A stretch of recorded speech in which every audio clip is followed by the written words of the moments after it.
అది ఎంతవరకు నడుస్తుందో మనకు బీజేపీ పెద్దల నుంచి ఇప్పుడు పవన్ కళ్యాణ్ గారి అలాగనే వాళ్ళు ఏంటంటే అంటే వాళ్ళకి సీట్లు ఇవ్వాల్సి వస్తుంది కదా. భారతీయ జనతా పూర్తి అస్త్ర సన్యాసం చేయరు కదా. తమ కొన్ని సీట్లు కావాలని బార్గెన్ చేస్తారు. దాని కొరకు ప్రధానమంత్రి వచ్చి అంటే ఇప్పుడు టీడీపీ జనసేన కూటమిలో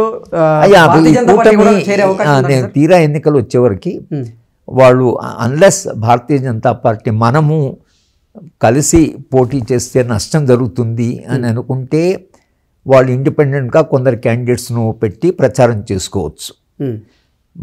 ప్రధానమంత్రి వచ్చి పవన్ కళ్యాణ్కు చంద్రబాబు నాయుడు గారికి ప్రచారం చేయడు, అది సాధ్యం కాదు. చంద్రబాబు నాయుడుకి అసలే చేయడు, కానీ ఇండైరెక్ట్ వాళ్ళ మద్దతు ఉంటుంది. ఇది ఇప్పుడు రాజకీయాలు ఎట్లయిపోయిందంటే ప్రధానమంత్రి ఎవరికి సపోర్ట్ చేస్తారు, ఎవరికి సపోర్ట్ చేయడు, పైకొకటి. ఇప్పుడు ఇక్కడ టీఆర్ఎస్ బీఆర్ఎస్ పార్టీతో కూడా ఒక అవగాహన ఉంది. కానీ అంటే ఇప్పటికే మోదీ గారికి ఆంధ్రప్రదేశ్కి సంబంధించినటువంటి సర్వే రిజల్ట్ అనేది తెలిసిపోయింది ఇంటెలిజెన్స్ ద్వారా. దానికోసమని అంటే రానున్న ఎన్నికల్లో ఇక్కడ టీడీపీ జనసేన కూటమే అధికారంలోకి రాబోతుందని కొన్ని సర్వేలు చెప్తున్న నేపథ్యంలో అందుకే ఇప్పుడు జగన్మోహన్ రెడ్డికి ఆయన చిక్కు పెట్టబోతున్నారు. వీళ్ళ భాగస్వామ్యంతో అంటే వీళ్ళ పొత్తులో భాగంగా ఆయన కూడా కలిసే అవకాశం ఉంది అనేది ఇప్పుడు ఒక వార్త. అంటే నేను భారతీయ జనతా పార్టీ జగన్మోహన్ రెడ్డిని ఇప్పుడు వదులుకోవాల్సిన అవసరం లేదు. ఓకే, వాళ్ళకి అవసరం లేదు. ఎందుకంటే ఈయన ఏం వాళ్ళకి వ్యతిరేకంగా ఒక మాట కూడా మాట్లాడలేదు. పూర్తిగా లాయల్గా ఉన్నాడు కదా. భారతీయ జనతా పార్టీ సభ్యుల కంటే కూడా జగన్మోహన్ రెడ్డి భారతీయ జనతా పార్టీకి వెళ్తున్నాడు. ప్రధానమంత్రికి అవగలించుకుంటున్నాడు. ఈయన చాలా ఫ్రీక్వెంట్గా ప్రధానమంత్రి ఒకవేళ తామే స్వతంత్రం అంటే ఇంత ఫ్రీడమ్ ఇంత జగన్మోహన్ రెడ్డి గారితో మేము చాలా క్లోజ్ అని ఇంప్రెషన్ ఇచ్చేవాడు కాదు. అంటే సర్వేలన్నీ కూడా వైసీపీ ఓడిపోబోతుందని చెప్పి అదే నేను చెప్తున్నాను. అంటే వైసీపీ ఓడిపోతున్నది అన్నప్పుడు భారతీయ జనతా పార్టీ వాళ్ళు జగన్మోహన్ రెడ్డి విషయంలో సైలెంట్గా ఉంటారు. ఓకే, సరే ఓడిపోతున్నాడు కదా అని సైలెంట్గా ఉంటారు. కానీ పవన్ కళ్యాణ్కి తర్వాత చంద్రబాబు నాయుడికి ఈ అలయన్స్ లేకపోతే అది వేరే ఉండేది. పవన్ కళ్యాణ్ కూడా బీజేపీ తెలుగుదేశము ట్రయాంగులర్ పోటీ. Bharatiya Janata party would have supported Pawan Kalyan. Chandrababu Naidu ఇండిపెండెంట్గా తన బేస్ ఉంది, తన కమ్యూనిటీ బేస్ ఉంది, ప్రచారం ఉంది, ఆయనకు ప్రచార సాధనాలు ఉన్నాయి, న్యూస్ పేపర్స్ ఉన్నాయి. చంద్రబాబు నాయుడు గారి ఆయన సపోర్ట్ స్ట్రక్చర్ ఏమంత బలహీనంగా లేదు. 2 లీడింగ్ తెలుగు న్యూస్ పేపర్స్ ఆయనకు మద్దతు ఉన్నాయి, ఛానల్స్ ఉన్నాయి చంద్రబాబు నాయుడు గారి. కనుక ఆయనకు ఒక మద్దతు ఉంది. తర్వాత ఆయన కమ్యూనిటీ ఏదైతుందో అది చాలా బలమైన కమ్యూనిటీ. అది సాధారణమైన చాలా బలమైన కమ్యూనిటీ. అది పవర్లో మొత్తం ఒక ఉమ్మడి రాష్ట్రంలో చాలా కాలంగా ఎన్టీ రామారావు దగ్గర నుంచి వాళ్ళు పవర్లో ఉన్నారు. కనుక ఆ బేసు ఆయనకు ఉంది. చంద్రబాబు నాయుడు గారికి కొంత బేస్ ఉంది, జగన్మోహన్ రెడ్డికి కూడా కొంత బేస్ ఉంది. పవన్ కళ్యాణ్ బేస్ ఏమంటే ఆయన పొలిటికల్ బేస్ కంటే కూడా ఆయనకు సోషల్ ఈ కల్చరల్ బేస్ ఒకటి ఉంది. ఈ కల్చరల్ బేసు పొలిటికల్ బేస్గా మారడం అనేది చాలా కాంప్లెక్స్ ప్రాసెస్. ఓకే, కనుక ఇప్పుడు కూడా నేను Pawan Kalyan is a weak force అని అనుకుంటున్నాను. కానీ గతంలో కంటే కూడా అసలు ఇప్పుడు జనసేనకి ఓట్ బ్యాంక్ పెరిగింది అనేది వాళ్ళ వాదన. అది ఓట్ బ్యాంక్ పెరిగింది అనేది జగన్మోహన్ రెడ్డి మీద ఉండేటువంటి ఒక డిసప్పాయింట్మెంట్. ఆయన పాలన మీద, ఆయన పరిపాలిస్తున్న పద్ధతి మీద, ఒక క్యాపిటల్ సిటీ లేదు ఇంతవరకు, తర్వాత 3 సిటీస్ 3 క్యాపిటల్స్ అంటున్నాడు. ఇంతవరకు ఒక 5 ఏళ్లలో ఆయనకు ఒక క్లారిటీ ఇవ్వలే. మీకు అంటే 10 ఏళ్లలో ఒక రాష్ట్రానికి ముఖ్య పట్టణాలు లేదంటే పారిశ్రామికీకరణ ఏంటి, అభివృద్ధి ఏమిటి, ఇది చాలా పెద్ద సమస్య కదా. అందుకని జగన్మోహన్ రెడ్డి మీద కొంత డిసిల్యూజన్మెంట్ ఉంది.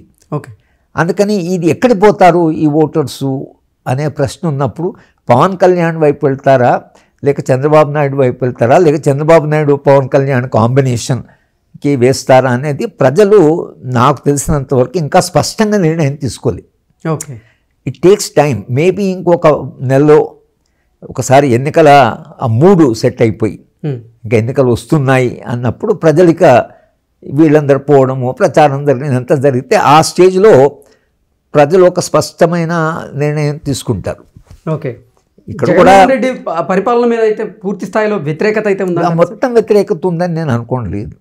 ఆయనకు మొత్తం వ్యతిరేకత ఉందని లేదు. ఆయనకు కొన్ని సంక్షేమ కార్యక్రమాలు, తర్వాత ఆయనకి ఏంటంటే ఇప్పుడు ప్రతి గ్రామంలో ఒక 11 మందిని అపాయింట్ చేశాడు, యంగ్ పీపుల్ని.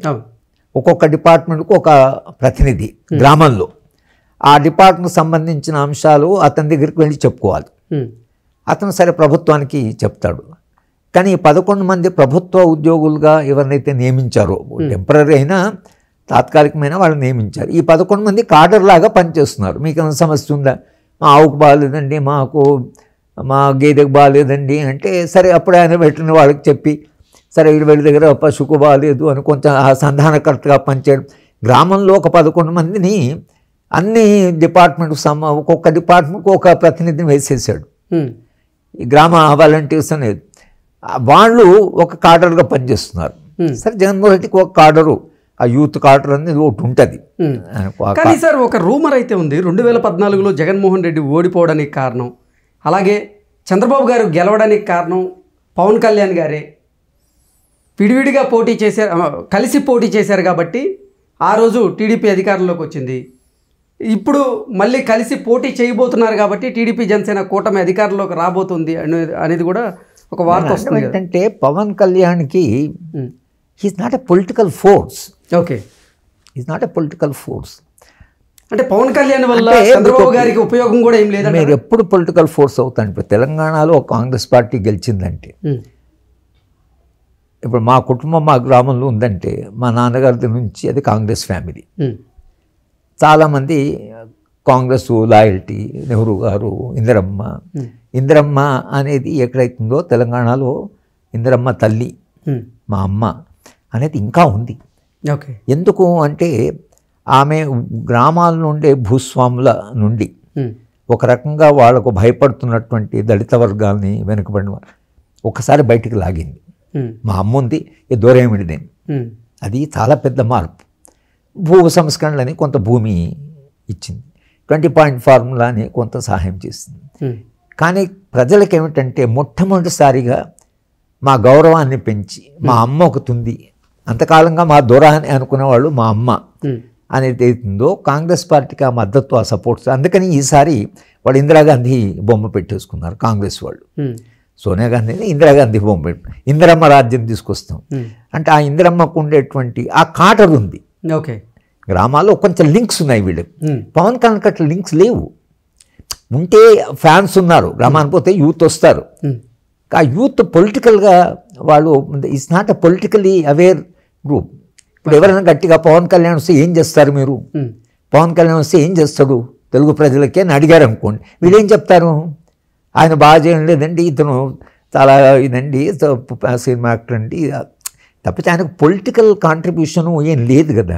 అంటే రానున్న ఎన్నికల్లో చంద్రబాబు గారికి పవన్ కళ్యాణ్ వల్ల ఎటువంటి ఉపయోగం లేదంటారు? అయితే ఉపయోగం అంటే చెప్తున్నాం కదా, జనం వస్తారు, మీటింగ్ పెడితే జనం వస్తారు.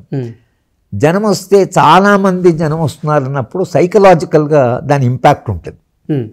వీళ్ళ పాపులారిటీ పెరిగిపోతుందేమో, చంద్రబాబు నాయుడుకి బోల్డమంది జనం వచ్చారు, వాళ్ళిద్దరు మీట్ పడి చాలామంది జనం వచ్చారు. ఈ జనం వచ్చారంటే జనంలో మూడు మారుతున్నది, వచ్చారు జగన్మోహన్ రెడ్డి గారు బలహీన, ఇట్లా స్ప్రెడ్ అవుతుంది ఇన్ఫర్మేషన్. ఆ ఇన్ఫర్మేషన్ అట్లా స్ప్రెడ్ కావడం వల్ల ఈయన ఓడిపోతాడేమో, ఈయన గెలుస్తాడేమో, ఈ ఓడతాడా గెలుస్తాడా అని ఒక సందిగ్ధ దాంట్ నుంచి ఒక స్టెప్ ఉంటుంది.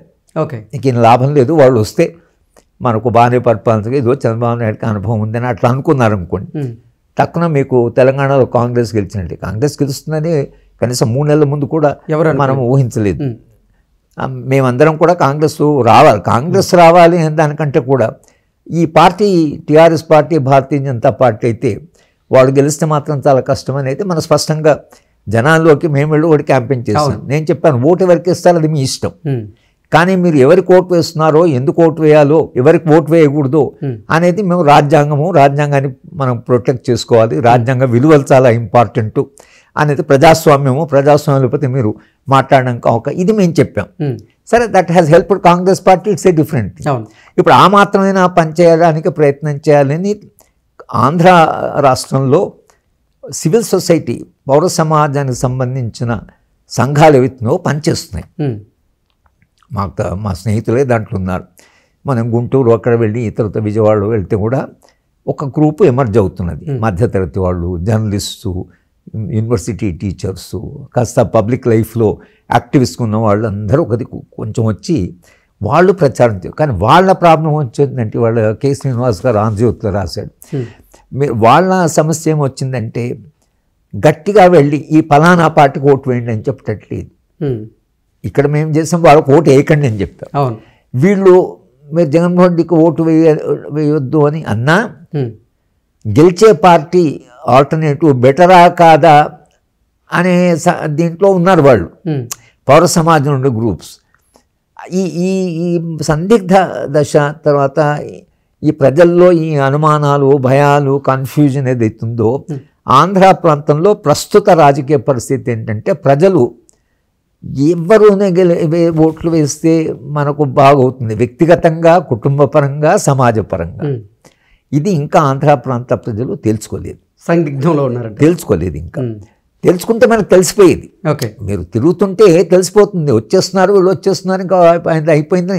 ఇక్కడ ఒక 2 నెలల ముందు, ఒక 6 వారాల ముందు ఎక్కడ వెళ్ళినా గ్రామాల్లో అయిపోయింది, అసలు కాంగ్రెస్ పార్టీ గెలుస్తుందని ఆ వేవ్ కనపడింది. అది ఆ వేవ్ ఎక్కడ పోయినా ఇక మనకు గెలవరని అనుకున్నవాడు కూడా అక్కడ గ్రామంలో వెళితే అయిపోయింది వీళ్ళు గెలుస్తున్నారని. కాంగ్రెస్ పార్టీ వాళ్ళకి అట్లా వచ్చింది. ఇవాళ ఆంధ్ర ప్రాంతంలో ఆ వేవ్ రాలే. మరి సర్వేలన్నీ కూడా టీడీపీ జనసేన గెలవబోతున్నాయి, అధికారాన్ని చేజిక్కించుకోబోతున్నాయి అంటూ కూడా ఇస్తున్నాయి. మరి ఎలా సర్వేలతో సమస్య ఉందండి. ఓకే, సైంటిఫిక్గా నిష్పక్షపాతంగా వాస్తవం ఏమిటో చెప్పే సర్వేలు వేరు. ఓకే, ప్రతి రాజకీయ పార్టీ డబ్బులు ఇచ్చి సర్వేలు చేయించడం వేరు. అది పొలిటికల్ సర్వేనా సైంటిఫిక్ సర్వేనా అనేది తేల్చడం వాళ్ళ కష్టమైపోయింది. సిఫాలజిస్ట్ కూడా ఎవరైతే ఈ అనాలిసిస్ చేస్తున్నారో వాళ్ళు కూడా ధైర్యంగా, తర్వాత ఏ అనుమానం లేకుండా దిస్ ఇస్ ది డేటా, ఈ ఆధారం మీద ఇది జరగబోతున్నది అని చెప్పే పరిస్థితులు లేరు. చెప్తే వాళ్ళని భయపెట్టవచ్చు. నువ్వు చెప్పేది ఈ సిఫాలజిస్ట్ ఏంది అది దాన్ని నరేంద్ర మోడీ లాంటి వాడు ఇప్పుడు భారతీయ జనతా పార్టీ ఆయన మర్నాడే టీవీ ఛానల్లో పెట్టి పిచ్చిగా తిట్టేస్తాడు. ఏం సిఫాలజీ చూడు, అసలు మీకు జ్ఞానం ఉందా అని అనేస్తారు. ఆయన అనడానికి వెనక ముందు ఏం కాడు.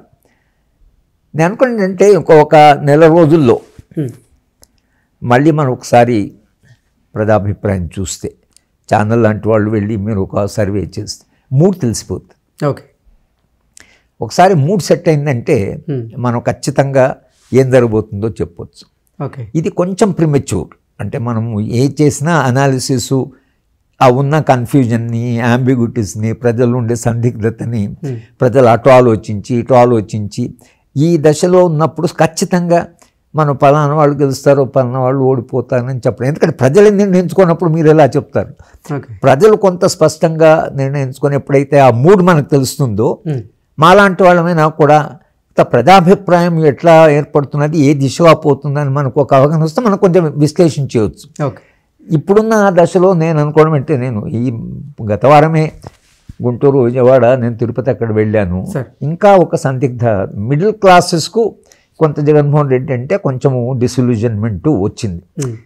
ఆర్బిటరీగా పరిపాలించాడు, తర్వాత ఇష్టం వచ్చినట్టు పరిపాలించాడు ఉంది. కానీ సాధారణ ప్రజలకు ఆ అభిప్రాయం ఏర్పడ్డదా లేదా అనేది ఇంకా మనకు తెలియదు.